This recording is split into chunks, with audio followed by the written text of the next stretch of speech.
melonas. Kā nopirkt garšīgu melonu? Pirmām kārtām uzmet aci, pasties, nedrīkst būt zaļš.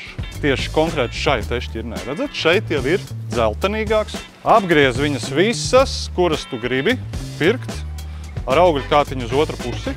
Un skaties uz tiem augļkātiņiem, un tiem augļkātiņiem ir jābūt tā kā bišķi uz iekšu. Augļkātiņš bišķi uz iekšu, un tad jāapsmaržo. Jāsmaržo pēc melonas. Perfekti, nav zaļš, viss ir kārtībā. Mazlietiņ ir nospiedums no augšanas. Šīs te melonas ir tieši tāpat, paskaties no tās puses.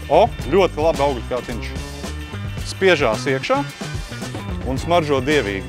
Un melonai ir tieši tas pats uz pašām beigām, kas arbūzam. Paņem vienādas melonas pēc izmēra. Šitā ir daudzreiz smagāk. Vienkārši cukuri ir atdzīvojušies vairāk, viņi būs daudzreiz sulīgāk. Kaut gan šī zaļā izskatās lielāk.